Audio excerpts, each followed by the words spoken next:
Kisah ini bukan sekadar gosip murahan, tapi sebuah kenyataan yang mengguncang satu kampung di pinggiran kota Kediri. Seorang janda muda yang dikenal ramah dan berparas cantik, tiba-tiba mengandung tanpa suami. Dan yang lebih mengejutkan, pria yang bertanggung jawab bukanlah pemuda sebaya, melainkan seorang kakek kaya raya yang dihormati warga. Apa yang sebenarnya terjadi di balik kehamilan yang menghebohkan itu? Halo sahabat kisah mantap malam dari seluruh Indonesia, khususnya warga Kediri dan sekitarnya. Semoga kalian semua selalu diberikan kesehatan, rezeki yang lancar, dan hati yang tenang. Sebelum kita mulai kisah penuh air mata dan kehebohan ini, jangan lupa tekan tombol subscribe, nyalakan loncengnya, dan tinggalkan komentar kalian di bawah. Karena siapa tahu, kisah ini pernah juga terjadi di sekitar tempat tinggalmu. Pagi itu, matahari belum sepenuhnya naik. Jalan kecil di Kampung Ngasem, Kediri, masih diselimuti kabut tipis. Dari kejauhan, terdengar suara khas botol jamu beradu di dalam keranjang rotan. Jamu, jamu sehat, jamu kuat, jamu sari rapet. Suara lembut itu milik Sri, janda berusia 32 tahun. Kulitnya sawo matang, wajahnya bersih, dan matanya teduh tapi menyimpan kesedihan yang tak pernah benar-benar padam. Sejak suaminya meninggal 3 tahun lalu karena kecelakaan, Sri hidup sendiri, menghidupi dirinya dari hasil berjualan jamu keliling. Setiap pagi, ia berjalan dari kampung ke kampung, menawarkan jamunya dengan senyum yang tak pernah lepas, meski hatinya sering bergetar karena sunyi. Orang-orang di kampung mengenalnya sebagai perempuan kuat. Tapi di balik senyum dan tutur lembutnya, ada kelelahan yang ia sembunyikan dari dunia. Suatu sore, saat langit mulai memerah, Sri berhenti di depan rumah besar milik kakek Surono, seorang pengusaha kaya yang sudah berusia lebih dari 60 tahun. Rumahnya paling megah di kampung itu, berdiri dengan pilar tinggi dan pagar besi hitam berkilau. "Loh, Mbak Sri, jamunya belum habis?" tanya kakek Surono dari beranda sambil tersenyum. Sri menunduk sopan. "Masih, Kek. Mau saya buatkan segelas?" "Boleh, boleh. Yang biasa saja. Tapi kali ini, kamu minum juga, ya, biar badanmu nggak gampang capek."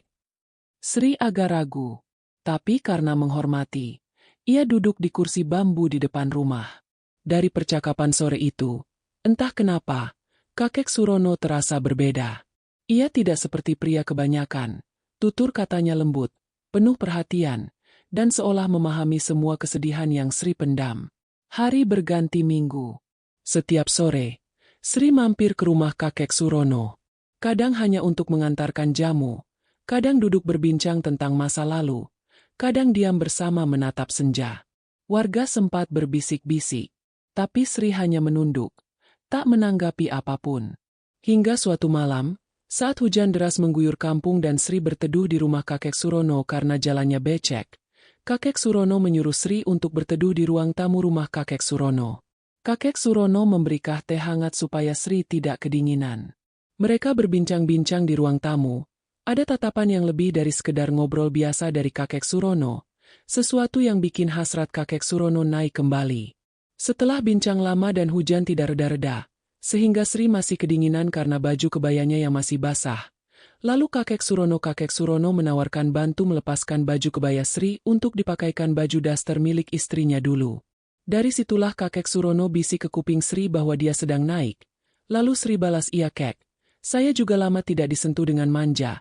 Lalu terjadilah mereka bermesraan di ruang tamu tanpa seorang pun tahu. Di sofa panjang itulah terjadi peristiwa kenikmatan saling menyelimuti tubuh antara kakek Surono dan Sri yang tidak bakal mereka lupa dalam satu malam hingga pagi hari. Sebuah peristiwa yang akan mengubah hidup Sri selamanya. Beberapa bulan kemudian, perut Sri mulai tampak membesar. Orang-orang mulai bertanya-tanya, "Loh, kok Mbak Sri kelihatan lainnya sekarang? Apa jangan-jangan dia?" Bisikan itu makin hari makin ramai. Hingga suatu pagi, kabar itu akhirnya pecah. Sri hamil. Kabar itu langsung mengguncang kampung.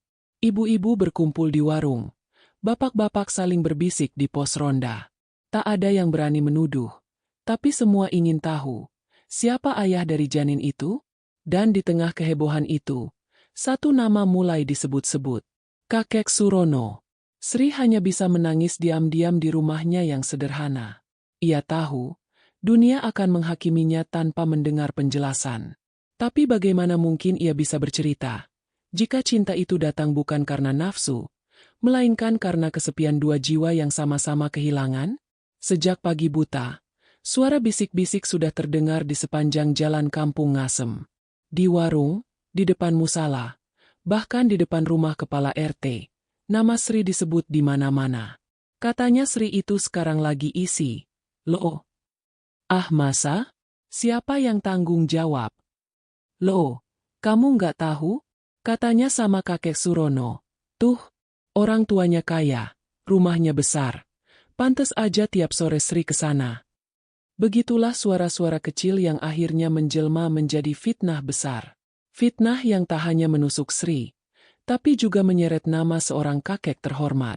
Kakek Surono, lelaki yang dikenal dermawan, tiba-tiba jadi bahan omongan pedas. Beberapa warga bahkan mulai mencibir ketika ia lewat. Ah, tua-tua keladi, gumam mereka. Sedangkan Sri hanya bisa menahan tangis di balik pintu rumahnya yang rapuh. Malam itu, Sri duduk sendirian di depan pelita kecil. Tangannya memegang segelas air putih, tapi pikirannya kacau. Ia tak menyangka, kebaikan yang selama ini ia terima justru berubah jadi tuduhan. Yang orang-orang tak tahu adalah, Sri memang sering ke rumah kakek Surono, tapi bukan untuk urusan pribadi. Kakek Surono sedang sakit. Penyakit lambungnya sering kambuh, dan hanya jamu buatan Sri yang bisa menenangkannya. Srilah yang setiap sore mengantarkan jamu dan membantu menyiapkan ramuan tradisional. Kadang ia bahkan membantu membersihkan halaman, karena kasihan melihat sang kakek tinggal sendirian sejak istrinya meninggal dunia. Tapi di mata warga, semua itu tampak berbeda. Di kampung kecil seperti Ngasem, kebaikan mudah berubah jadi bahan gosip. Dan gosip, bila tak dibendung, bisa menghancurkan hidup seseorang. Beberapa hari kemudian, suasana semakin panas. Ibu-ibu datang ke rumah Sri, berpura-pura membeli jamu, padahal hanya ingin mengintip keadaan. Wah, Sri, kok kamu pucat banget akhir-akhir ini? Capek ya? Atau lagi, Sri hanya tersenyum lemah. Ia tak ingin meladeni. Namun malam-malam berikutnya, ia tak bisa tidur. Air matanya jatuh membasahi bantal. Apa salahku, Gusti? Bisiknya lirih. Kenapa orang-orang tak mau percaya kalau aku tak seperti yang mereka kira? Suatu pagi, datanglah kabar tak terduga. Kakek Surono jatuh sakit parah. Ia dibawa ke rumah sakit kota, dan Sri ikut menemani, karena dialah satu-satunya orang yang tahu kebiasaan makan dan obat jamu sang kakek. Di rumah sakit itu, di tengah bau obat dan suara mesin medis, rahasia besar mulai terungkap. Saat sadar, dengan suara lemah, kakek Surono memanggil Sri. Ri, tolong, jangan takut, nanti biar aku yang bicara ke warga. Sri menggeleng. Kakek, jangan. Aku nggak mau nama kakek rusak karena omongan orang. Tapi aku nggak bisa diam. Mereka harus tahu kebenaran. Beberapa hari kemudian, kakek Surono meminta kepala desa datang ke rumah sakit. Di hadapan mereka semua, ia akhirnya berkata dengan tegas, Sri bukan perempuan seperti yang kalian kira. Aku yang memintanya sering datang, karena hanya jamu buatannya yang bisa menenangkan penyakitku.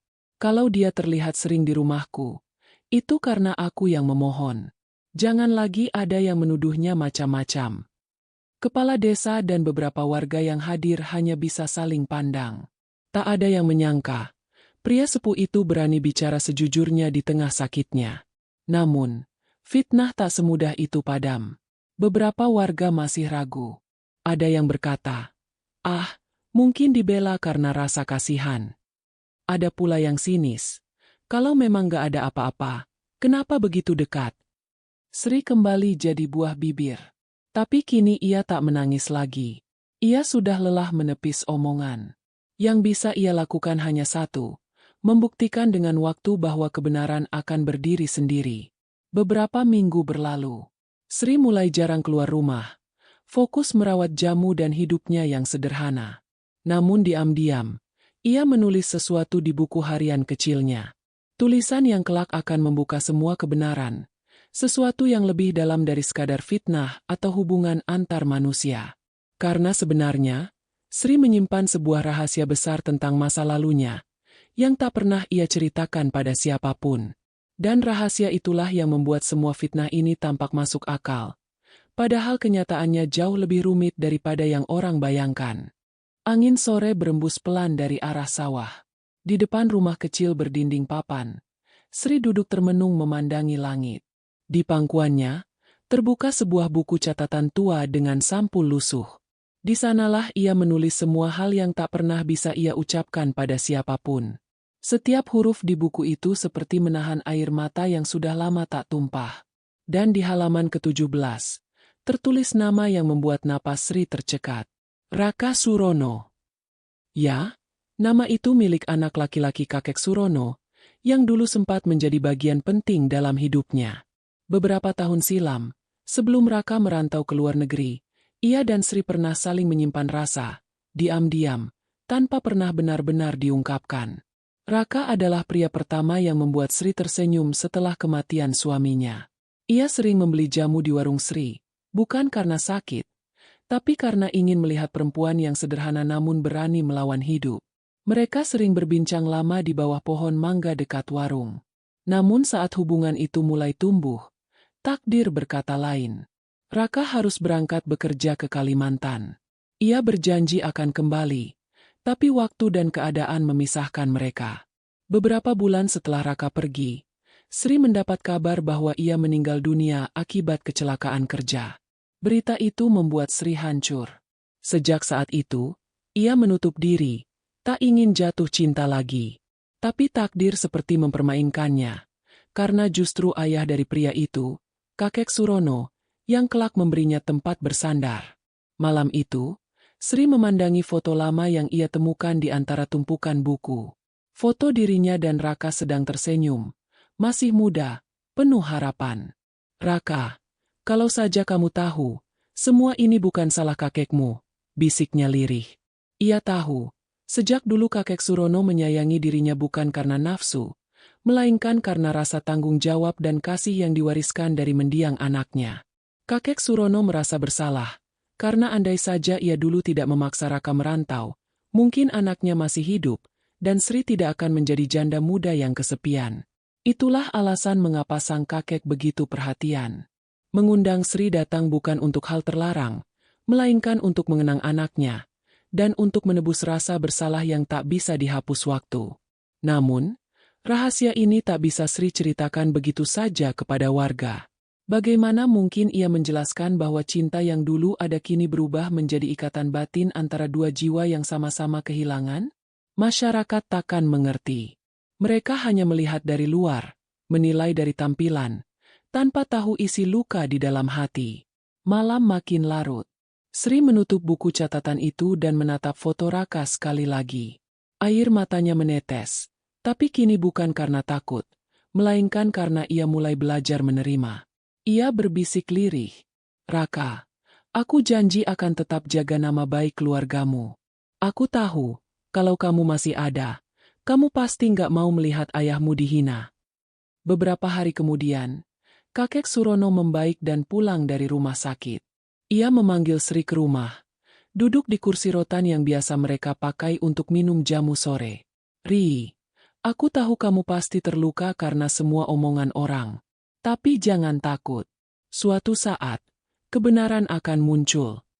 Sri menunduk. Aku nggak apa-apa, kek. Aku sudah biasa disalahpahami. Tapi aku nggak bisa diam. Aku ingin orang tahu kalau kamu bukan siapa-siapa. Selain teman baik yang selalu menjaga kenangan anakku. Kakek Surono kemudian menyerahkan sebuah amplop kecil. Ini surat Raka. Surat terakhir sebelum dia berangkat ke Kalimantan. Dia titip padaku kalau suatu hari kamu datang mencarinya. Sri membuka amplop itu dengan tangan gemetar. Tulisan tangan Raka masih sama seperti dulu. Di dalamnya tertulis, Sri, kalau aku tak sempat kembali, tolong jaga Bapak. Dia keras kepala, tapi hatinya baik. Jangan biarkan dia sendirian.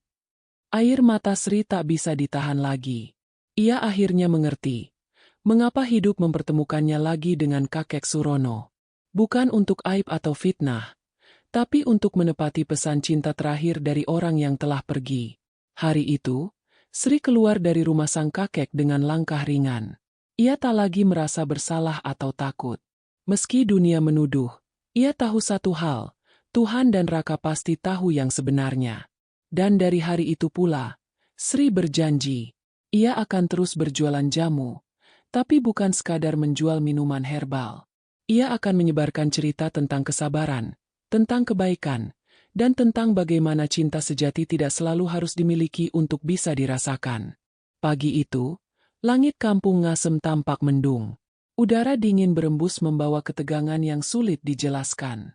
Di halaman balai desa, puluhan warga sudah berkumpul. Ada ibu-ibu yang sibuk berbisik, bapak-bapak dengan wajah serius, dan beberapa pemuda yang menatap penasaran. Hari itu, kepala desa memanggil Sri dan kakek Surono untuk datang.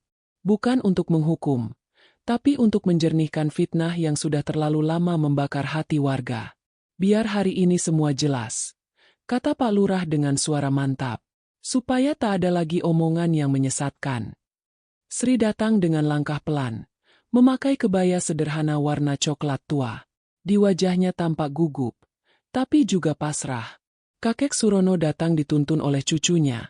Tubuhnya masih lemah, tapi matanya menatap tegas ke arah kerumunan warga. Suasana hening ketika keduanya duduk di kursi depan. Hanya terdengar suara burung dan embusan angin. Pak Lurah membuka pembicaraan. Beberapa bulan terakhir, banyak kabar tak sedap yang beredar. Tentang Mbak Sri, tentang Pak Surono.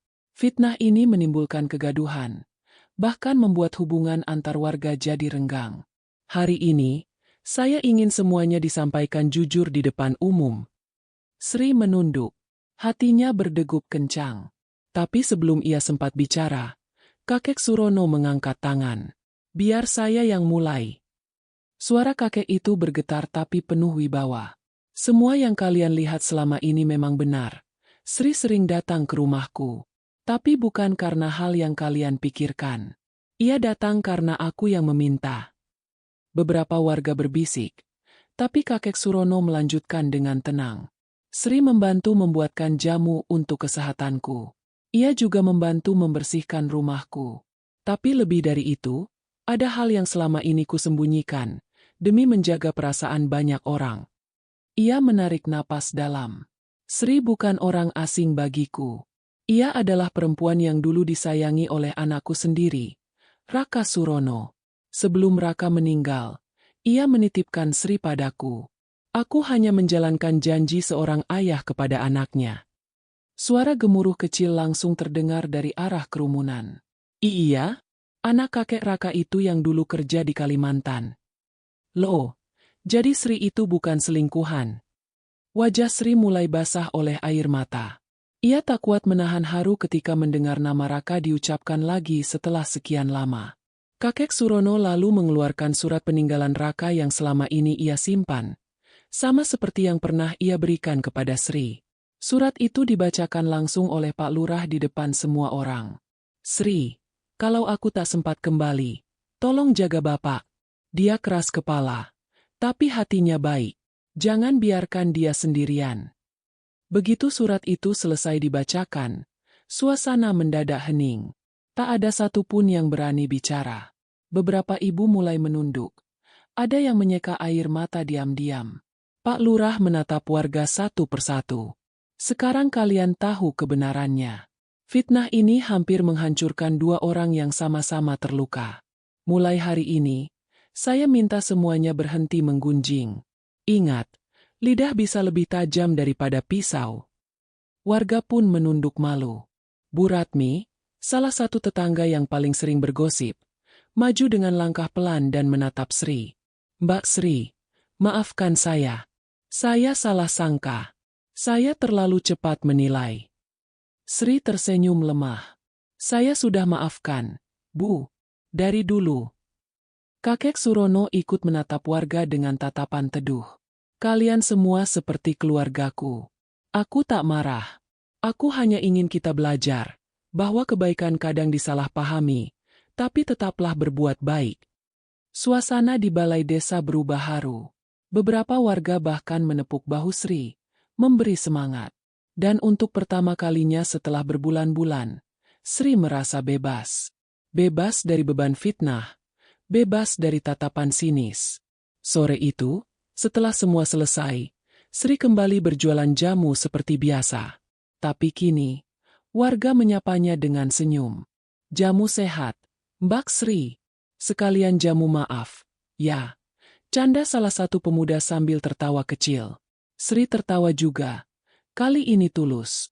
Di bawah sinar matahari yang mulai condong ke barat, ia merasa ringan, seolah angin sore membawa pergi semua luka dan fitnah yang pernah menyelimutinya. Namun, Sri tahu, hidup tidak berhenti di sini. Masih ada bab terakhir dari kisahnya. Saat semua pelajaran hidup ini akhirnya mengubah seluruh kampung, dan meninggalkan pesan abadi bagi siapapun yang pernah menilai tanpa tahu cerita sebenarnya. Musim hujan kembali datang ke kampung Ngasem.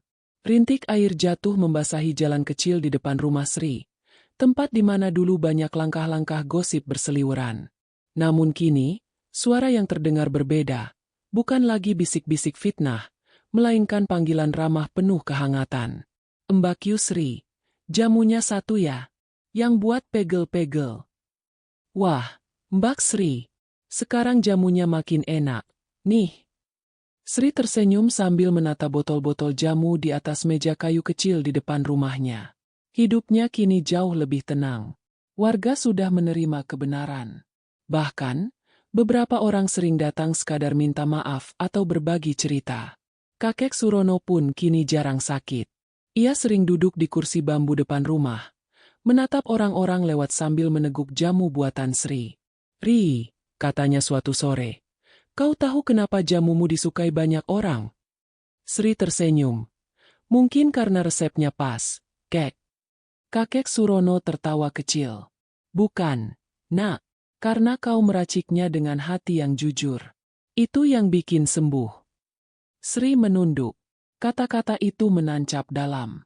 Ia tahu, jamu buatannya bukan sekadar ramuan rempah, tapi juga simbol dari perjalanan hidupnya.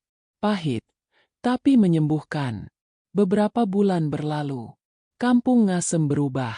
Setelah kisah Sri dan kakek Surono tersebar, warga mulai berhati-hati dengan ucapan. Ibu-ibu di warung tak lagi mudah menyebar gosip. Mereka belajar bahwa ucapan bisa menyakiti lebih dalam dari luka fisik. Pak Lurah bahkan pernah berkata di pertemuan warga, "Kalau kita ingin kampung ini sehat, bukan hanya tubuhnya yang harus kuat, tapi juga hatinya. Dan hati yang sehat adalah hati yang tidak suka menuduh." Kalimat itu menjadi semacam semboyan baru di Ngasem. Suatu pagi, Sri mendapat undangan dari sekolah dasar di kampung. Guru-guru meminta ia datang untuk memberi ceramah kecil tentang jamu tradisional dan nilai hidup dari perjuangannya. Awalnya Sri menolak, merasa dirinya bukan siapa-siapa. Tapi kakek Surono menepuk bahunya. "Pergilah, ceritakan kisahmu. Mungkin di luar sana banyak orang yang sedang disalahpahami seperti kamu." Dan benar saja. Hari itu, di depan anak-anak sekolah yang duduk bersila di lantai, Sri bercerita tentang kehidupannya. Tentang bagaimana fitnah bisa menghancurkan seseorang, tapi juga tentang bagaimana kesabaran bisa membangunnya kembali. Ia menutup dengan kalimat sederhana tapi penuh makna. "Kadang, kebaikan kita tidak langsung dimengerti. Tapi jangan berhenti berbuat baik, karena waktu dan kejujuran akan membuktikan segalanya." Anak-anak bertepuk tangan. Beberapa guru menitikkan air mata. Dari sanalah kisah Sri mulai dikenal lebih luas, bukan sebagai janda yang difitnah, tapi sebagai perempuan kuat yang mengajarkan makna keikhlasan. Malam itu, Sri duduk di teras rumahnya. Hujan turun pelan, seperti bisikan lembut dari langit. Ia memejamkan mata, mengingat wajah almarhum Raka dan senyum tenang kakek Surono di sampingnya. "Terima kasih, Raka, karena lewat pesanmu, aku menemukan arti hidup yang sebenarnya." Kakek Surono menatap Sri dengan mata berkaca-kaca. "Anakku, kamu sudah menepati janji. Kau menjaga aku, menjaga kenangan anakku, dan menjaga nama baik keluarga ini. Sekarang biarlah Tuhan yang menjaga langkahmu. Sri hanya tersenyum, menatap langit malam yang temaram. Baginya, hujan bukan lagi tanda kesedihan, melainkan lambang pembersihan, membersihkan luka, menyembuhkan hati, dan menghidupkan kembali harapan. Sahabat kisah mantap malam. Inilah kisah Sri, janda penjual jamu dari Kediri, yang difitnah tanpa sebab, tapi tetap berdiri dengan hati yang bersih. Semoga kisah ini mengingatkan kita semua, bahwa setiap orang punya cerita yang tak kita tahu. Sebelum menilai, mari belajar mendengar. Sebelum menghakimi, mari belajar memahami. Jangan lupa tinggalkan komentar di bawah. Apa pelajaran hidup yang kamu ambil dari kisah ini? Dan seperti biasa, tekan tombol subscribe, nyalakan loncengnya, agar kamu tak ketinggalan kisah nyata inspiratif lainnya. Semoga kalian semua selalu diberi kesehatan, kedamaian, dan rezeki yang berkah. Sampai jumpa di kisah berikutnya.